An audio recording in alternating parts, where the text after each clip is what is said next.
retirement of that person who began many, many years ago to prepare for their old age has now been devalued 91%. And what little bit is left will be done in within the next 2 years, according to the elite. Your Social Security, your pension fund, all of these things you're depending on. I feel so sorry for the senior citizen. I don't know what to do. Let me back up and give you another angle. Let me back up to the price of crude oil. Again, in addition to doing a radio program and pastoring a church, I'm also president and CEO of an oil company who plans to go drill a well in Israel.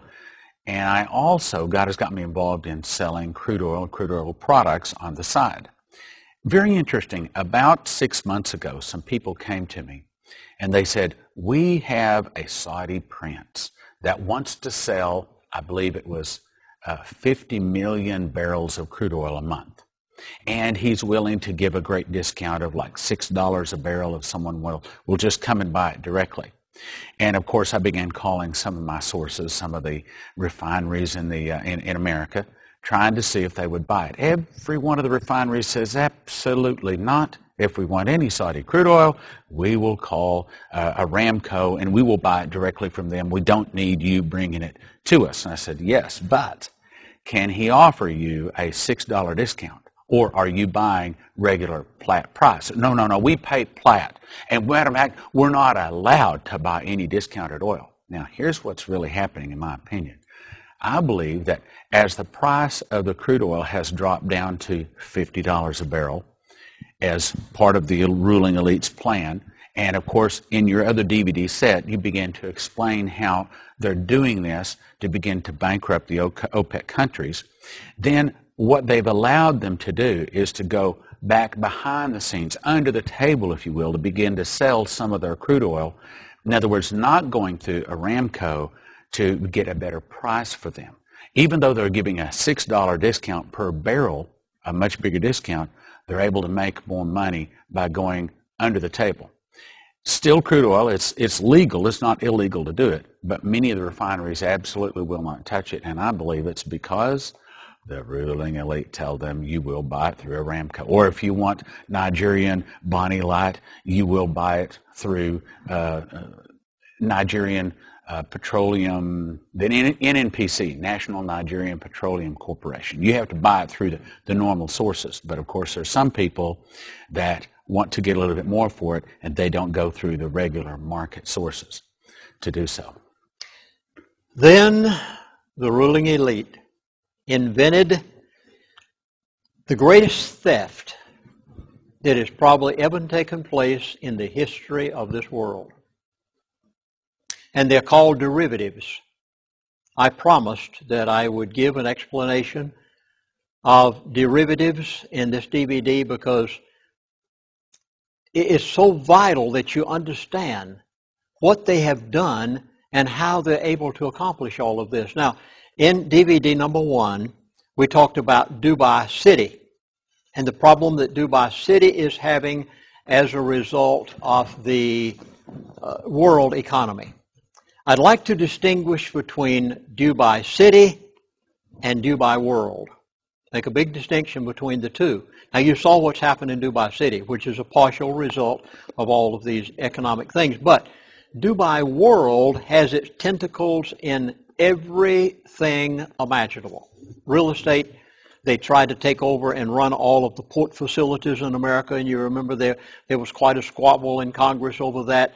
But this individual, this elite, said to me, Chaplain, do you have the foggiest idea how devastating the derivatives of Dubai World have been to the banking system today?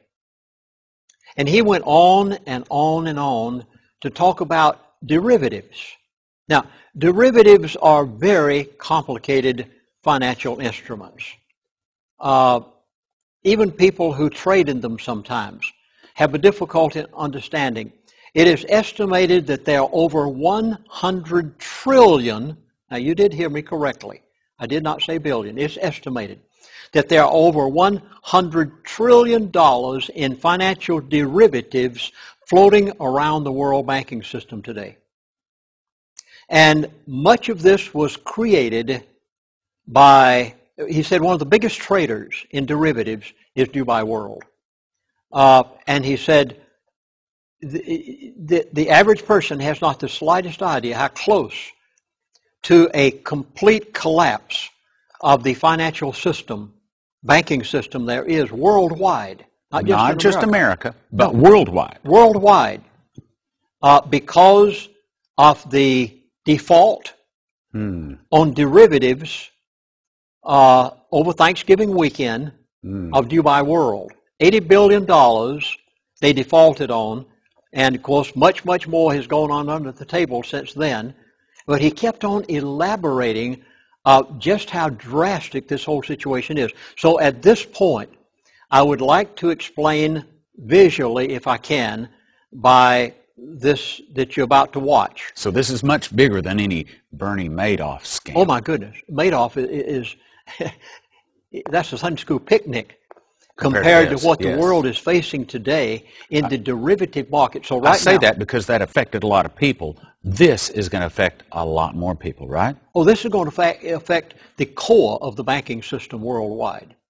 Not just in America, but in every nation of the world, and every institution that handles money is involved today in derivatives. Now, I know in the other DVD, he kept saying, now, Chaplain, don't call it a depression.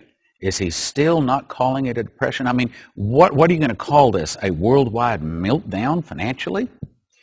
They really aren't putting a name on it because they have everything to gain by what they're doing, and which I'll explain in a few moments. And most but that's what it is. It's a worldwide meltdown. Depression, really, isn't it? Can we call it that? Can we call it that? It's a worldwide financial meltdown. It really is. But it's what they want. And they invented the derivative market, the elite did, many years ago for the purpose of doing this. They knew it would eventually come to this because of the illicit or wicked or however you like to classify it, depending on how your mind works, their plans. Plan of what derivatives are. Derivatives are they're dastardly. I mean, they're evil. Derivatives are something that exists, but it doesn't exist. So, okay, watch it. It's a legal way of stealing from all over the world. Not just America, but all of the world, right? Yes. So watch this on derivatives right now, and then we'll go on from there. One more quick comment. On the front of Morals and Dogma, it has a phrase. It says, ordo ab chao. It's Latin. It means order out of chaos. What order? A new world order, a world government system. Out of what chaos? A chaos they create. Yes, I think that has to do with World War III, but I think that it also has to do with our finances. So they're building a new society, a new secular, a novus ordo seclorum, a new world society, not based upon the Bible, out of the ashes of the old world society. And that's what they're really doing here. New world order. Analogy, most clear analogy would be if you go to the Super Bowl or you watch the Super Bowl on television and you bet on a team. Your bet and the value of your bet is derivative of what that team does. You don't own the team. You don't get the trophy. You don't get the money that a winning team gets. You don't get the advertising. But you've placed the bet on that team. Someone has agreed to take the other side of the bet. And your bet is derivative of the success of the Super Bowl champion. If you bet correctly, if you bet incorrectly, you lose your bet.